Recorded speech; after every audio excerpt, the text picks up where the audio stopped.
All right, welcome back to the Sooner Surge softball edition. And today, the Mary Nutter Classic schedule got released, and we're going to talk about it. But before we do, please hit the subscribe button. You're going to want to be a part of all the videos we'll be releasing, covering all sports, basketball, softball, football, you name it, we'll be covering it.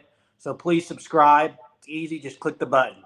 So let's get started, guys. The 2024 Mary Nutter Collegiate Classic, the schedule is released, and we got the opponents for OU. And personally, I'm a little disappointed because I was really wanting to see Nebraska on this schedule.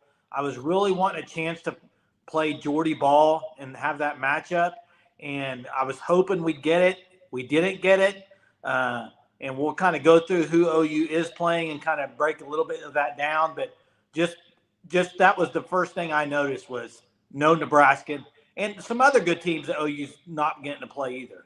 Yeah, that was the one thing we talked about when Jordy Ball transferred is if OU has to play her at some point.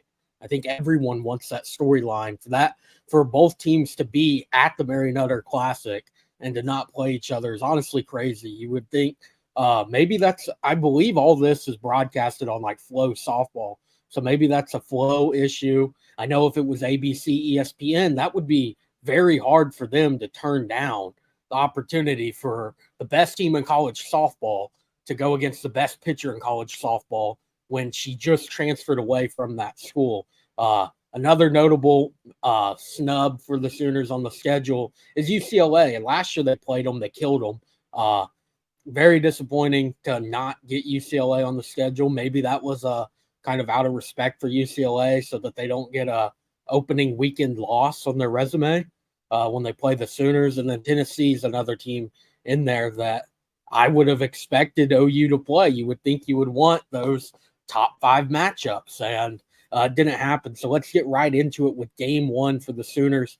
Friday, February 23rd against Mississippi State, 7:30 p.m. Central Time. All the times listed online. Most places are in Pacific Time, so got it simplified for you. Central Time, 7:30 against Mississippi State.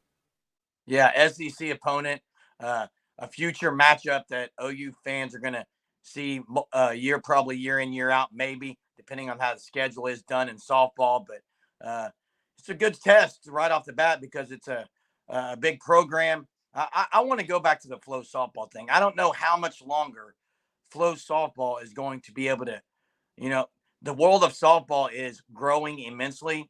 And I just don't know if, another network takes that over, guys. Yeah, I wish ESPN Plus would get softball. ESPN Plus is very simple to use for the fan. It's very affordable compared to these other streaming services. And softball's a growing game. ESPN should be. I mean, they've been making history the last few years with throwing it on ABC. I think it was OU played Tennessee in the College World Series, I think, on ABC. And that was like a massive deal because it hasn't been done before. So you would think as things change, eventually it's going to start moving to a more televised platform. This will be a Nicole May opening game. In my book, I think Nicole May is going to get the start game 1 of this Mary Nutter Classic.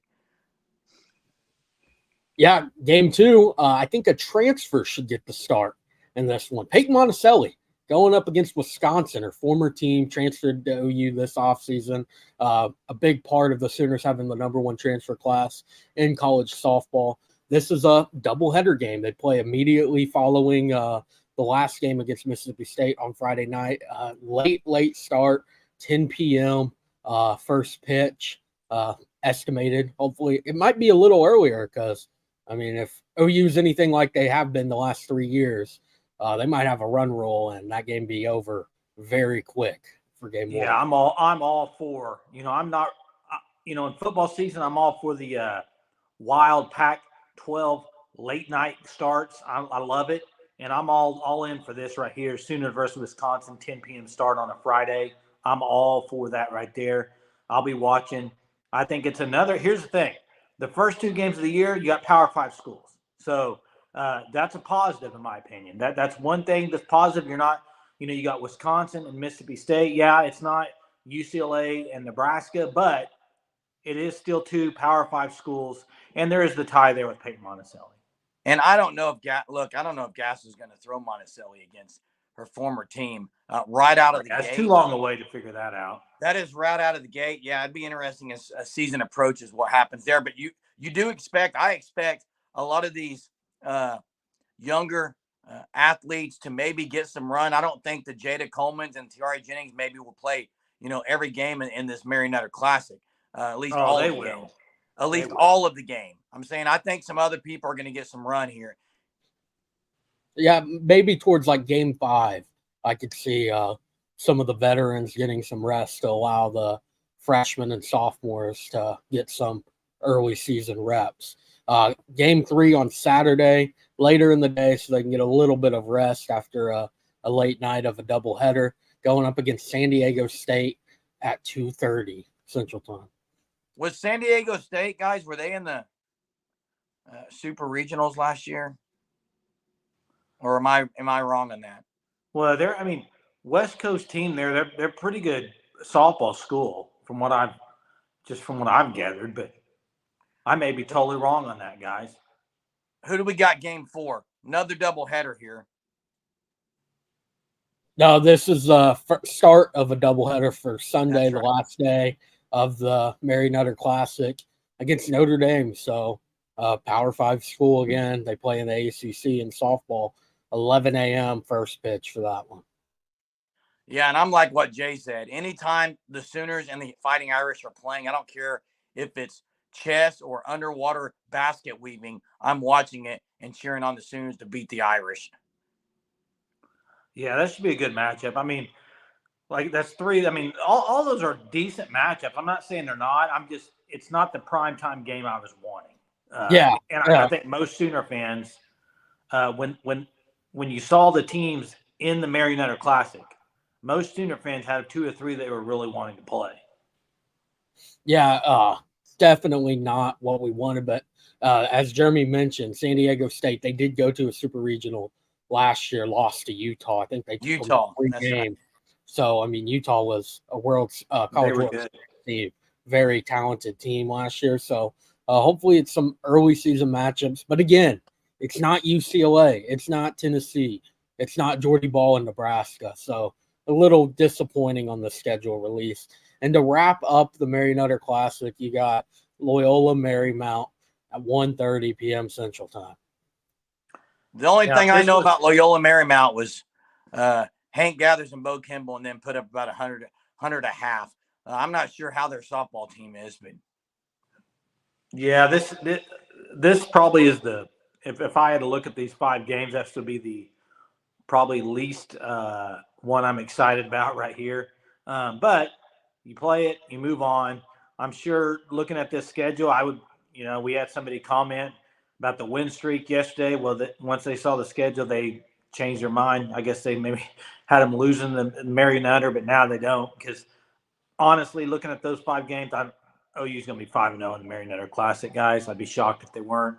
But the Geordie Ball thing is disappointing. But Sooner fans, it's softball, and it's some teams that you're probably going to beat, but you're going to get to see the Sooners play and maybe some youngsters play. So especially the pitching staff. Yeah, that's what I was getting to. That's what I'm really excited for in these first weekend of games. You got 5 matchups. You're going to pitch a new pitcher. Most likely start a new one each game if that's the route that Patty Gasso is going to take, at least for early in the season, just to get them reps, kind of all throw complete games, most likely. That's just how dominant the Sooners are. Sometimes you're only having to play 5 innings instead of 7.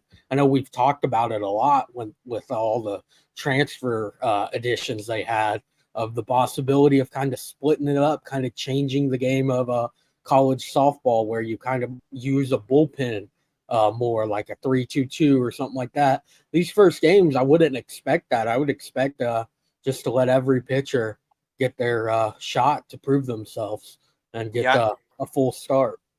Yeah, I think all 6 pitchers will pitch in the Mary Nutter Classic. I think that's probably a given. And here we're getting close to the actual schedule release. I think last year it was released, correct me if I'm wrong, mid to late October. Yeah, probably so. But October 4th is the first Battle Series game, and get your tickets because they're on sale right now, and get them and be there. Support them already in this thing. But you know, since OU can't play Nebraska in the Mary Nutter Classic, to me, the fitting in to the 2024 season would be OU Nebraska in the World Series championship. That to me, and going against Ball to win another Natty 4 in a row, that's what I'm rooting for personally. I'm rooting for OU. I don't think Nebraska can get there, but they have Jordy Ball. No one else. But that's the thing in softball. If you had a dominant pitcher, I mean, look at the teams like Kennedy was unhittable, and look what they did. I mean, and so if Jordy Ball, I would love to see her put them on her back and get there, and that would be out of all the national championships Patty Gasso has won. That to me would be the most dramatic and most exciting, and for Sooner fans because it's one of your own, and you got to beat the best, and she's one of the best, and I think that'd be great.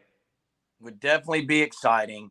The fact that we're on here a Sooner program in October, near October, it's not even October, and we're talking college softball, guys. The OU women's softball program is a major monster at the university in a great way.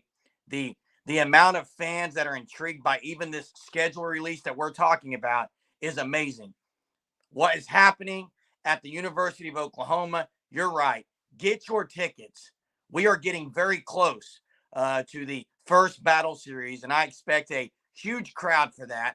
Fall ball, it's coming, and we got more videos coming your way, hopefully with some more guest interviews from the Sooner team. So make sure you're a part of everything that's happening at the Sooner Surge. And exciting times here in Sooner Nation. Till next time, Boomer.